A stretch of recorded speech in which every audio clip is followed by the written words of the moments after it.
भन्दा पनि यताबाट घन्टी बजाउँदै आए, उताबाट लौरो ठटाउँदै आए, यिनीहरूलाई आउन दिनु भएन, हुन्न अब त मल्टी पार्टी सिस्टम होइन, टु पार्टी सिस्टममा जानुपर्छ, हामी नै जम्नुपर्छ, हामी नै समाउनुपर्छ, यिनीहरूलाई चाहिँ हटाउनुपर्छ भन्ने कुराको त सार्वजनिक अभिव्यक्ति नै आइसकेको छ नि। सो त्यो रियलाइजेसनको कारणले भएको देखिँदैन। त्यसले गर्दा अझ बढी खतरा, जुन अघि तपाईँले देखाउनुभएको चिन्ता छ नि, अब के हुन्छ त भन्ने कुरा, अब के हुन्छ त्यही हुन्छ। तर अपेक्षा यति ठुलो भयो कि नराम्रो केही गरिएको त होइन, तर सरकारमा चाहिँ किन गएको भनेर गाली खान्छौँ हामी त। सरकारमा चाहिँ किन गएको, सरकारमा किन गएको भनेको पुराना राजनीतिक दलहरूसँग सँगै उभिँदाखेरि गल्ती केही नगर्दा पनि गाली खाने भए केही काम भएको रहेनछ।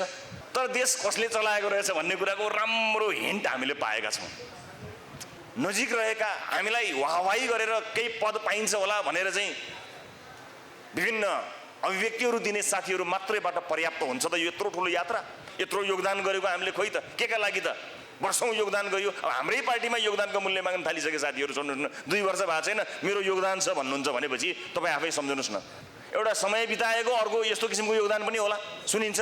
अब यो डेन्जर योगदान छ अर्को, every one knows no one knows भने जस्तो कुरा छ यो, सबैलाई थाहा छ तर कसैलाई थाहा छैन भने जस्तो छ। राजनीतिक भागभण्डामा आफ्नो भाग खोज्दथ्यो भने क्याबिनेटको त्यो बैठकमा म खल्तीबाट 2टा नाम उठाएर दिइहाल्थेँ नि त्यहाँनिर, जसरी अरू पार्टीले दिए। These are my names, take this. यो देशको राजदूत उहाँ, यो देशको राजदूत उहाँ भनेर के हाम्रो पार्टी र हाम्रो पार्टीका परिवारका मान्छेहरू राजदूत हुन लायक मान्छेहरू थिएनन् होला र? राजनीतिक दलले संरक्षण गर्न पर्दैन आज नेपालका टिचरहरूलाई? किन चाहियो राजनीतिक दलको संरक्षण? राज्यले संरक्षण दिने हो, त्यो नीति बनाउन सक्नुपर्छ ताकि हरेक टिचरले फिल गरोस् कि म सेफ छु। बिइङ अ टिचर मेरो इज्जत छ, मेरो प्रतिष्ठा छ, मेरो परिवार आर्थिक रूपमा सुरक्षित छ। टिचर पनि एमालेको, काङ्ग्रेसको, रासोपाको टिचर हुन्छ र? राज्यलाई चाहिँ अप्ठ्यारोमा पारेर तिमीहरू अनुभव लिने, तिमीहरू पढ्ने, गिनीपिग बनाउने, तिमीहरू राज्यलाई भन्नुहोला, त्यो हामीबाट भएको छैन। बरु 4वटा मन्त्रालय लिएर 4जना भ्रष्टहरूलाई रोक्यौँ कि भन्ने चाहिँ विश्वास छ हामीलाई। के थाहा पदमा बाँड्ने मान्छेहरू आउँथे कि? यो राजनीतिक दलमा आएर उही हामी सरकारमा गएर गाली खाए जस्तै हो। तपाईँ पनि राजनीति गर्ने, यो राजनीति र सरकार हाम्रो समाजमा बदनाम भएको छ। घरि के भन्छन्, घरि के भन्छन्, नभएको कुरा भनिदिन्छन्, भित्रै पनि भनिदिन्छन्, बाहिरै पनि भनिदिन्छन्, भएको नभएको सबै भनिदिन्छन्। त्यो हाम्रो मूल्य हो, हामी तिर्न तयार छौँ। That's a price. Nothing is free, there is no free lunch भने जस्तै त्यो राजनीतिमा लागेको हाम्रो मूल्य हो, जसलाई हामीले छोटो अवधिमा पार गर्ने कोसिस गऱ्यौँ। यो त अझ धेरै हुन्छ आक्रमण। बजेटको कुरालाई लिएर कुराकानी गरौँ। सबभन्दा पहिला पार्लिमेन्टमा यहाँहरूले बजेटमा भएका विभिन्न छलफलहरू सुन्दै आउनुभएको छ। बजेटमा भएका ती छलफलहरूको कुनै तुक नहुने, त्यसले कुनै पनि कार्यरूप लिँदाखेरि कहीँ कतै त्यो कमा पनि फुल स्टप पनि चेन्ज नहुने, छलफलका लागि छलफल हुने वर्षौँको अभ्यास थियो। त्यो हामीले देख्दै पनि आयौँ। केही प्रयास भयो, अगाडि नै यो बजेटको सिद्धान्त र प्राथमिकतामा पहिल्यै छलफल गरेपछि अनि सिद्धान्त र प्राथमिकतामा छलफल गरिसकेपछि बल्ल नीति कार्यक्रम आउँदाखेरि त्यसले केही फरक पार्छ भनेर केही प्रयास अर्डिनेन्सका माध्यमबाट यो वर्ष भयो, तर त्यसले पनि कुनै तात्विक फरक पार्न सकेको देखिएन। अर्थात् हामी धेरै ठाउँमा उल्टो बाटो हिँडिरहेका छौँ। उल्टो बाटो हिँडेको यो यात्रालाई सुल्टो बाटोमा ल्याउनको निमित्त, सहज गर्नको निमित्त कहाँबाट सुरु गर्ने होला त भन्ने कुराको प्रस्थान बिन्दु, स्टार्टिङ पोइन्ट खोज्ने क्रममा हामीले नीति मन्थन भेटाएका हौँ। हामी स्ट्रेट फरवर्ड हुनुपर्छ कतिपय कुरामा। के थाहा छ भने यो देशमा विभिन्न क्षेत्रमा विज्ञता हासिल गरेका मानिसहरू छन्, तर ती मानिसहरू राजनीतिक दलको ढोका ढकढक्याउन जान चाहँदैनन्। किनकि आजै पनि यहाँ स्वतन्त्र रूपमा आउनुभएका विज्ञहरूलाई यो नीलो कलरको मुनि बस्ने बित्तिकै ओहो तपाईँ पनि घन्टीमा जानुभयो कि क्या हो भन्ने डर र त्रासले उहाँहरूलाई सताउँछ। र उहाँहरूले जीवनभर आर्जन गरेको त्यो पुँजीलाई हामी हाम्रो रङ लगाइदिन चाहिँ चाहँदैनौँ। यद्यपि हामीले हाम्रो रङलाई कन्ट्यामिनेटेड बनाएका छैनौँ, बनाउँदैनौँ पनि, बट स्टिल हामी तपाईँको त्यो विज्ञतालाई पार्टीको ओथमा ल्याउन चाहिँ चाहँदैनौँ। कत्रो डर त्रासका बीचमा तपाईँहरू यहाँ आउनुपर्ने वातावरण सृजना भएको छ। म आज यसै फोरम मार्फत सम्पूर्ण विषयविज्ञहरूलाई म अनुरोध गर्न चाहन्छु कि संसारका कुनै पनि देशहरू जसले रेभोल्युसन ल्यायो उसैले समृद्ध बनाएको मैले त्यति पढ्न सुन्न पाएको छैन। रेभोल्युसन एउटा कुरा हो, त्यो पोलिटिकल रेभोल्युसन, व्यवस्था परिवर्तनको रेभोल्युसन र आर्थिक रेभोल्युसन, सुशासनको रेभोल्युसन, त्यो बेग्लै कुरा हो। त्यहाँ विज्ञताको आवश्यकता पर्छ। त्यसकारणले परिस्थितिले जन्माएको राजनीतिक दलका रूपमा हामी जन्मिएका हौँ। कहिलेकाहीँ तपाईँले हाम्रा क्रियाकलापहरूमा त्यो पोलिटिकल प्र्याक्टिसहरू पाउनुहुन्न, त्यो राजनीतिक अभ्यास पाउनुहुन्न, त्यसलाई अपरिपक्वता पनि भन्ने गरिन्छ कहिलेकाहीँ। कुनै एउटा बिन्दुमा त्यसलाई स्वीकार पनि गर्नुपर्छ।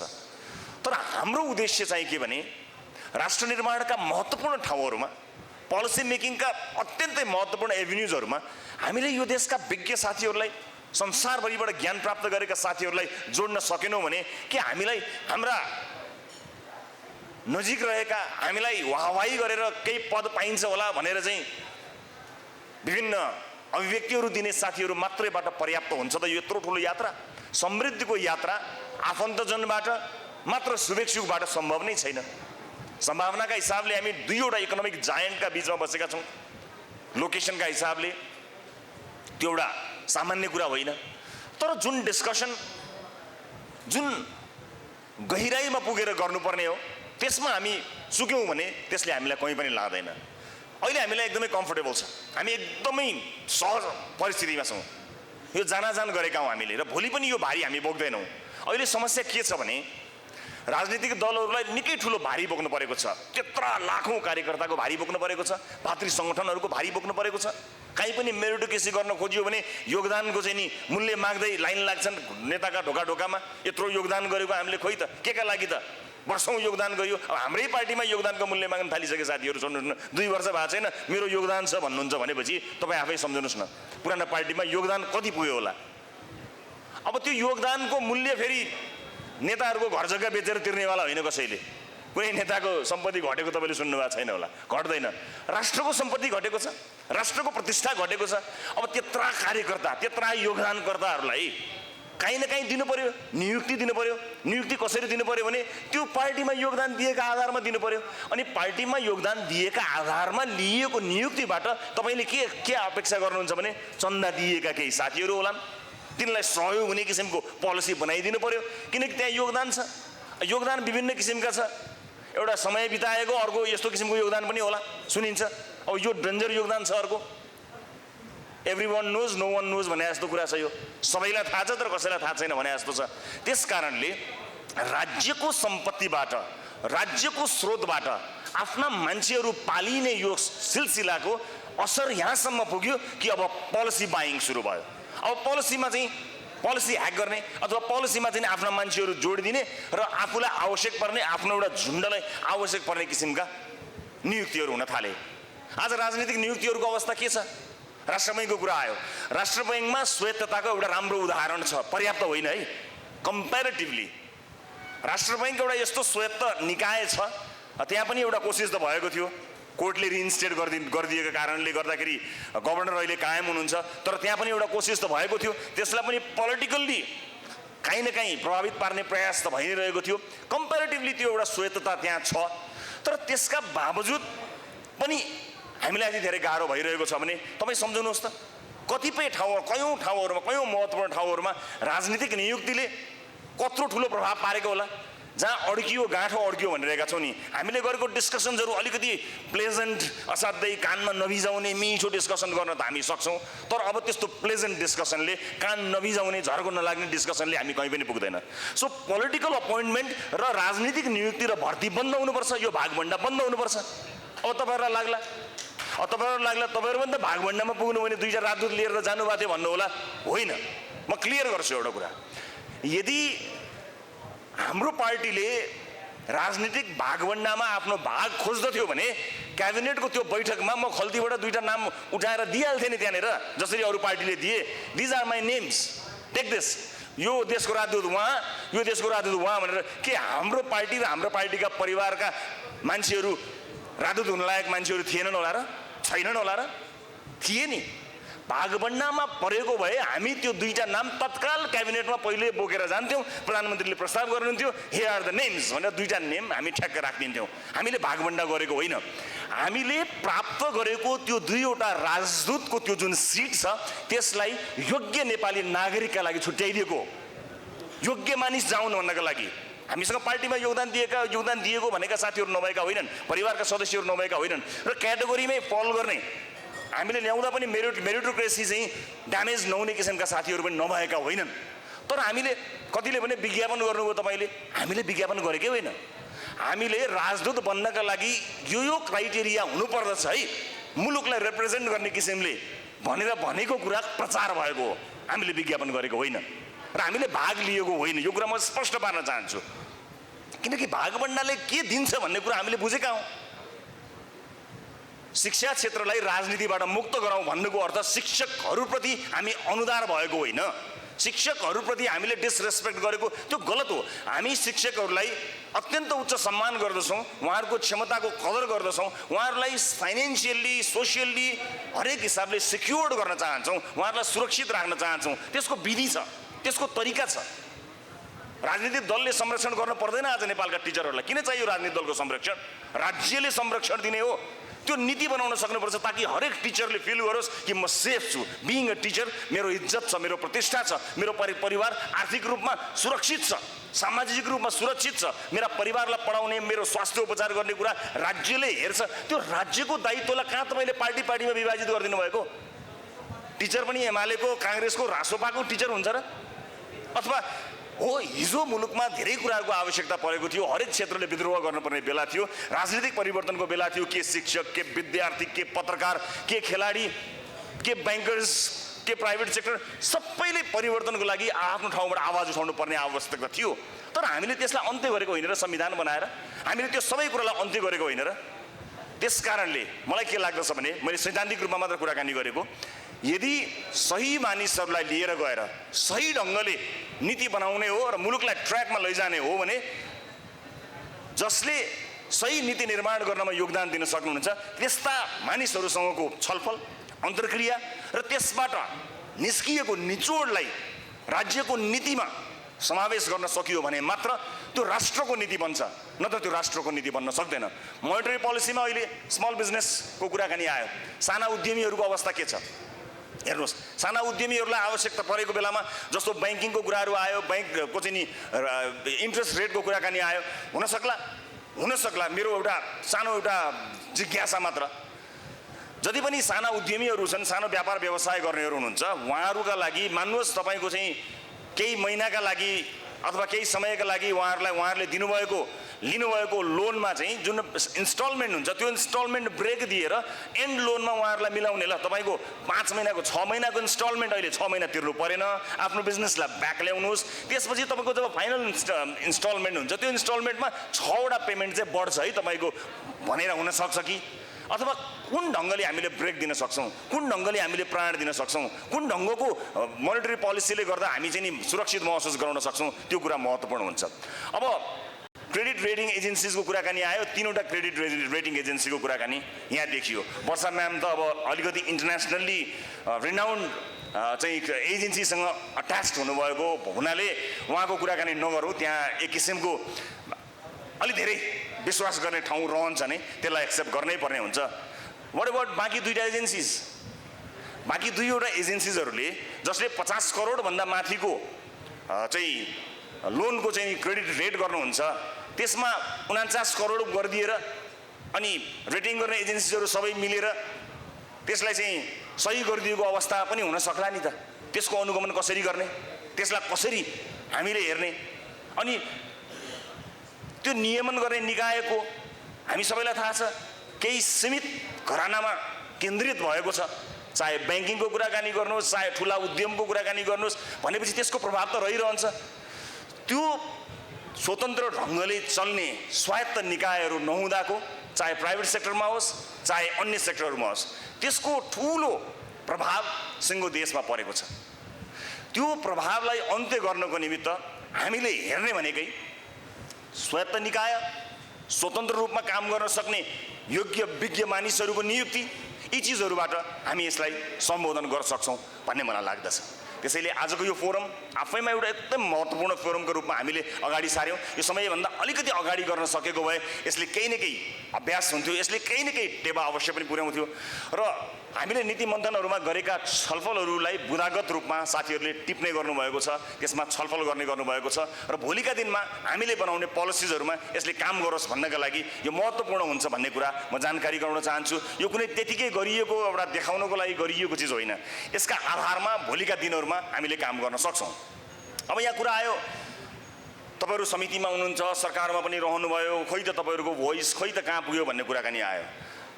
हामीलाई भोइस रेज गर्न साँच्चै समस्या छैन। भोइस तपाईले समितिमा हेर्नु भने भोइस रेज गरेको पनि सुन्नुहुन्छ, तर त्यो मिडियाका साथीहरुको लागि एउटा मटेरियल बाहेक के बन्न सक्दो र त्यो मटेरियलाइज हुन नसकेपछि यो अटोमेटिकली मिडिया मटेरियल मात्र बन्ने भएछ। के कारणले भने नम्बर्स, त्यहाँनेर आएर फेरि नम्बरले काम गर्यो। अब राजनीतिक भागभण्डामा समितिका सभापतिमा हाम्रो पार्टीको एउटा पनि नेतृत्व छैन। जेनरली पावर शेयरिङमा त्यस्तो हुँदैन पनि, यसो दिए जस्तो गरिन्छ। अब त्यसमाथि अहिले ठुला दुई राजनीतिक दलहरू मिलेर सरकार बनेको छ। अब तपाईँ सम्झनुहोस्, जसले वर्षौंसम्म मुलुकलाई जुन ढङ्गमा लिएर गए, तिनै राजनीतिक दलहरूको अकर्मण्यतालाई लिएर स्थानीयदेखि केन्द्रसम्म सरकारहरू बनेका छन्। कतिपय रिजनल पार्टिजहरू आए, हामी केन्द्रमा आयौँ, त्यो आफैमा एउटा विद्रोह थियो नि त। त्यो ठिक भएन, यो ढङ्गले चलेर भएन भनेका थियौँ। अब हुँदा हुँदा जसले गरेर भएन भनेको उनीहरू नै युनाइट भएर अब गभर्मेन्ट बनाइरहेछन्। प्रतिपक्ष छैन, दुई ठुला राजनीतिक दल बीच प्रतिस्पर्धा भएको छ। अब तपाईँ विचार गर्नुहोस्, हाम्रो जस्तो भागभण्डाको राजनीति, नियामक निकायहरूमा नियुक्ति, राजदूत भन्नुहोस्, अन्य विभिन्न चाहिँ चाहे तपाईँ यो चाहिँ नि संवैधानिक निकायहरूकै कुराकानी गर्नुहोस् न, हामी त भागभण्डामा चल्छौँ। त्यो भागभण्डामा चलिसकेपछि अब यहाँनिर यदि सही पोलिसी लिएर मुलुकलाई अब चाहिँ निकास दिनु पर्यो भनेर त्यो रियलाइजेसनका कारणले बनेको भए गजब हुन्थ्यो। ओहो, रियलाइज गरौँ, हामीले यो 30 वर्षमा खासै अलिकति यो आफ्ना मान्छे भर्ती मात्र गर्न खोज्यौँ, कहीँ कतै धेरै कुरा चुक्यौँ हामी। त्यस कारणले अब चाहिँ रियलाइज भयो। अब एकपटक ठुला दल मिलेर साँच्चै नै देशका समस्या समाधान गर्नको लागि हामी एक ठाउँमा बस्नु पर्यो। अब कहीँ कतै आफन्त नहेरिकन मुलुकको हित र मुलुकको स्वार्थको लागि काम गरियो भने चाहिँ हुनसक्छ भनेर जम्मा भएको त्यो रियलाइजेसनले जम्मा भएको भए ओहो हो त गजब हो। ठुला हामी नयाँ मान्छेहरू आए, अब त्यसले गर्दाखेरि नयाँ उहाँहरूलाई चाहिँ नि घन्टी हामीले बजायौँ, तर घन्टी उहाँहरूको मनमा बजेर त्यो घन्टी बजेर जोडिएको भए चाहिँ त्यसले रिजल्ट दिन्थ्यो। तर घन्टी त्यो बजेर चाहिँ रिजल्ट आयो जस्तो देखिँदैन।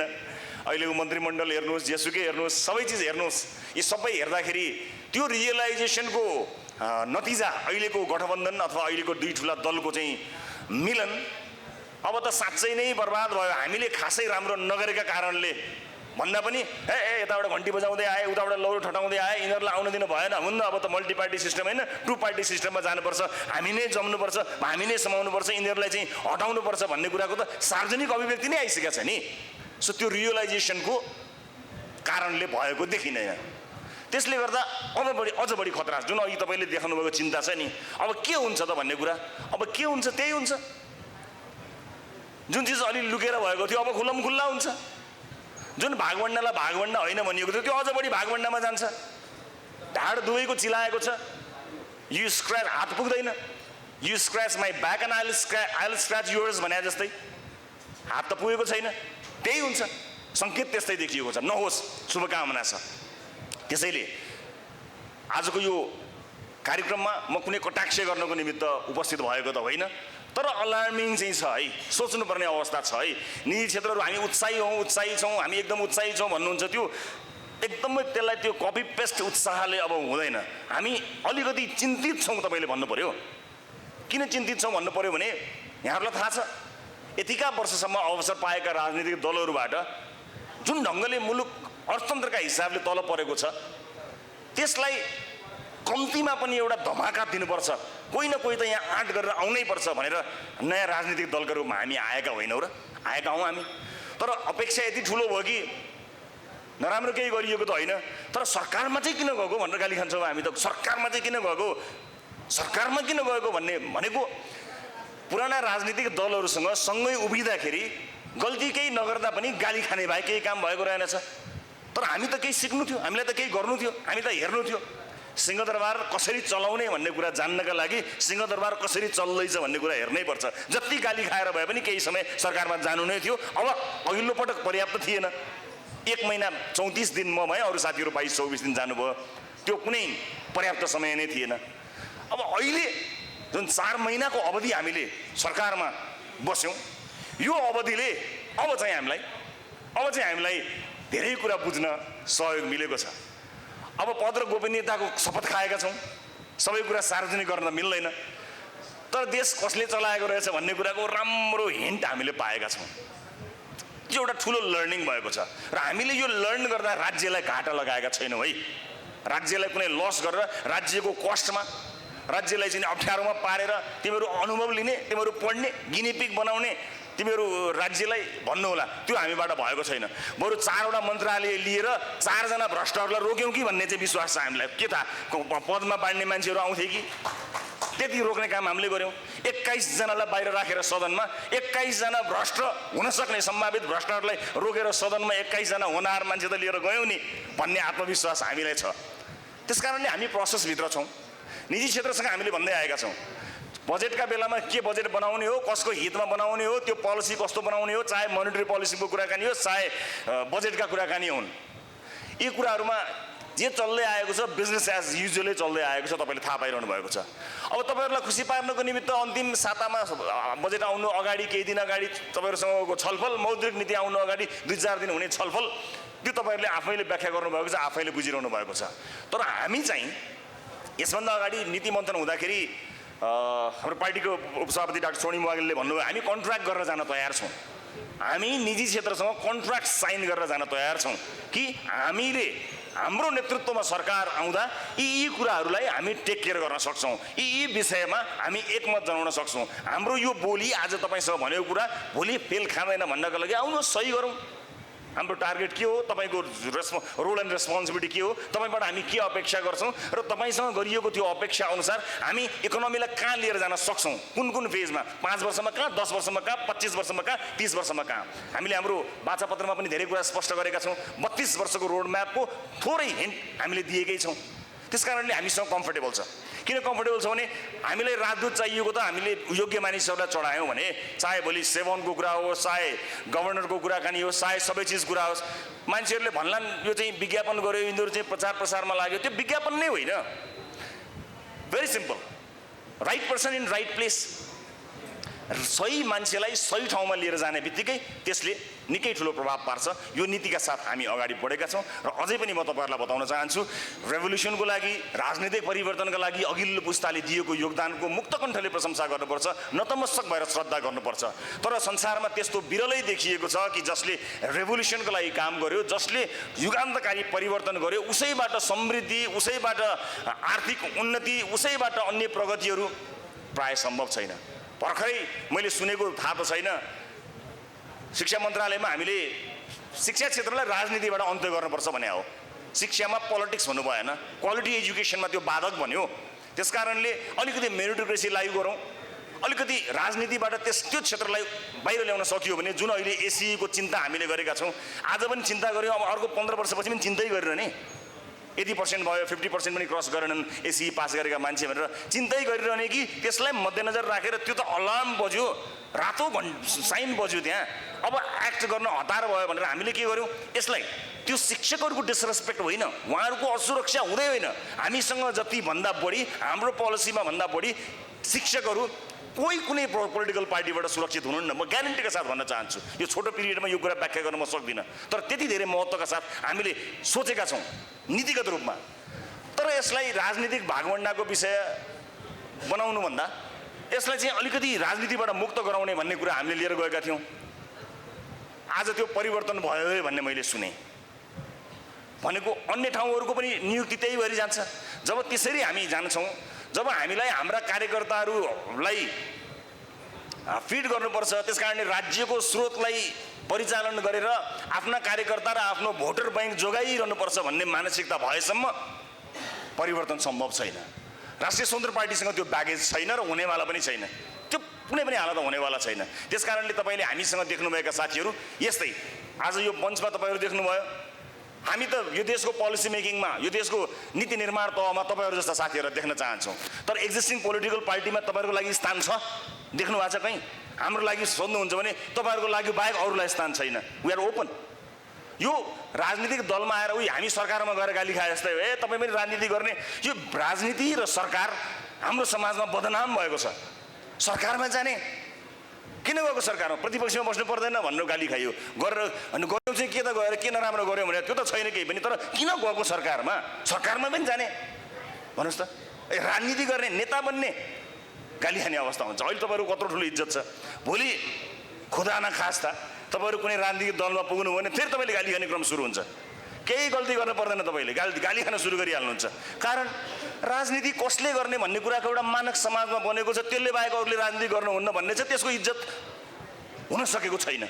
नहुनुपर्ने कारण केही, तपाईँले केही गल्ती गर्नै पर्दैन, जस्ट जोइन द पोलिटिक्स। अनि भोलि बिहानको सूर्य उदाउने बित्तिकै तपाईँले थाहा पाउनुहुन्छ कि तपाईँ राजनीति सर तपाईँ जतिको मान्छे पनि यस्तो हुनुहुन्न भन्ने मैले सोचेको थिइनँ भनेर आफन्तले तपाईँलाई भयङ्कर गाली गर्छ। जसरी हामीलाई सरकारमा किन सरकारमा जाने भनेर गाली गरेका छन्, गाली गरे जस्तो। तर हामी भन्छौँ योभन्दा बाहेक अर्को कुनै उपाय नै छैन। कुनै अमुक दलको नेताले जस्तो भन्छ त्यस्तै कुरा मान्नको लागि राजनीतिक नियुक्ति लिएर जाने हो कि तपाईँहरू जस्ता विज्ञ मान्छेहरूलाई सही ठाउँमा लिएर मुलुकको नीति फेर्ने हो? देशका सामु यही दुईवटा चोइस। त्यही दुईवटा चोइस भएको हुनाले हामीलाई के लाग्छ भने जति गाली खाए पनि, जति आलोचना सहे पनि, जतिसुकै चाहिँ घेराबन्दी भए पनि यो फेज त पार गर्नै पर्छ। एउटा राजनीतिक दल बन्न 70 वर्षसम्म लाग्दो रहेछ। 2 वर्षमा राजनीतिक दल बनाउँदा यसको मूल्य तिर्नु पर्दैन र तिर्नुपर्छ। घरि के भन्छन्, घरि के भन्छन्, नभएको कुरा भनिदिन्छन्, भित्रै पनि भनिदिन्छन्, बाहिरै पनि भनिदिन्छन्, भएको नभएको सबै भनिदिन्छन्। त्यो हाम्रो मूल्य हो, हामी तिर्न तयार छौँ। That's a price. Nothing is free, there is no free lunch भने जस्तै त्यो राजनीतिमा लागेको हाम्रो मूल्य हो, जसलाई हामीले छोटो अवधिमा पार गर्ने कोसिस गऱ्यौँ। यो त अझ धेरै हुन्छ आक्रमण। जबसम्म हामी तपाईँहरू जस्ता साथीहरूलाई पोलिटिक्सको मेन स्ट्रिममा ल्याएर कुनै ब्यागेज बिना, कुनै भर्ती गर्ने केन्द्र नबनाइकन हामी लाग्दैनौँ, तबसम्म हामीले तीर खानुपर्छ। तपाईँहरूलाई छेक्नका लागि हाम्रो छाती तयार छ। तर हामी यस्तै नीति मन्थनका माध्यमबाट, विज्ञ विद्वानहरूका माध्यमबाट राष्ट्रको नीति कसरी बनाउने, मौद्रिक नीति मात्र होइन अन्य नीतिहरू कसरी बनाउने भन्ने कुरामा गहन छलफल गरिरहन्छौँ। त्यो गहन छलफललाई नतिजामा ल्याउनको निमित्त हामी डकुमेन्टेसनमा काम गरेका छौँ। राजनीतिक दलका रूपमा अलिकति एउटा दललाई सम्पूर्ण रूपमा दस्तावेजीकरण गर्नको निमित्त एउटा पिरियड अफ टाइम, एउटा सर्टेन टाइम चाहिँ लाग्ने रहेछ। हामीले ब्लुप्रिन्ट भनेका थियौँ, हरेक सेक्टरको ब्लुप्रिन्ट बनाउन समय चाहिँ लाग्ने रहेछ। त्यही प्रोसेसमा हामी अहिले अगाडि बढेका छौँ। यो आजको कार्यक्रम त्यसैको हाम्रो प्रोसेसको निरन्तरताको एउटा एपिसोड हो, जसमा यहाँहरूले अत्यन्त सौहार्दपूर्ण ढङ्गले सहभागी भइदिनु भयो। मैले अघि नै भने हामीसँग उभिँदा, हामीसँग हाम्रा मञ्चहरूमा आइदिँदा तपाईँहरूको स्वतन्त्र जुन एउटा छवि छ, एउटा स्वतन्त्र रूपमा तपाईँले आर्जन गर्नुभएको जुन एउटा सामाजिक पुँजी छ, त्यसलाई काहीँ न काहीँ कतै न कतै क्षति पुगेछ भने म पार्टीको सभापतिको हैसियतले तपाईँहरूसँग म क्षमा माग्छु। तर हामीसँग अर्को उपाय छैन। देशमा भएका र विदेशमा समेत रहेका योग्य मानिसहरूलाई बोलाएर नीति निर्माणमा छलफल गरेर तिनको विज्ञता, तिनको क्षमतालाई डकुमेन्टेड गरेर आगामी बाटो तय गर्नुको हामीसँग विकल्प छैन। यसैले आज महत्त्वपूर्ण विचार राखिदिनु भएकोमा म यहाँ सबैलाई धेरै धेरै धन्यवाद दिन चाहन्छु। र मौद्रिक नीति आज भएको छलफलले त्यति प्रभाव पार्ने किसिमको त बन्दैन होला, तर यी छलफलहरूले भविष्यमा बन्ने नीतिहरूमा, हामीले लिने बाटोहरूमा र हामीले बनाउने नीतिहरूमा यसले महत्त्वपूर्ण भूमिका निर्वाह गर्नेछ। हामी तपाईँहरूले अभिव्यक्त गर्नुभएका यी उद्गारहरूलाई र तपाईँले दिनुभएको समयलाई रत्तिभर पनि खेर फाल्ने छैनौँ। हामी यसको सम्मान गर्नेछौँ। यसलाई वेल डकुमेन्टेड गरेर आगामी दिनहरूमा यिनलाई मार्गदर्शन, हाम्रो मौद्रिक नीति कस्तो हुन्छ, रासोपाले आफ्नो नेतृत्वमा सरकार बनाउँदा यसको मौद्रिक नीति कस्तो हुन्छ भन्ने कुरा आजको यो छलफल त्यो दिनका लागि उदाएको एउटा बिहानी हो। यो बिहानीमा यहाँहरूले आफ्नो महत्त्वपूर्ण योगदान दिनुभएको छ। त्यो योगदानको उच्च मूल्याङ्कन र कदर गर्दै फेरि पनि उपस्थितिका लागि सबैजनालाई धन्यवाद दिँदै आफ्ना भनाइ यहीँ टुङ्ग्याउँछु र यो आयोजना गर्नुहुने विभागलाई विशेष धन्यवाद दिँदै बिदा चाहन्छु। नमस्कार।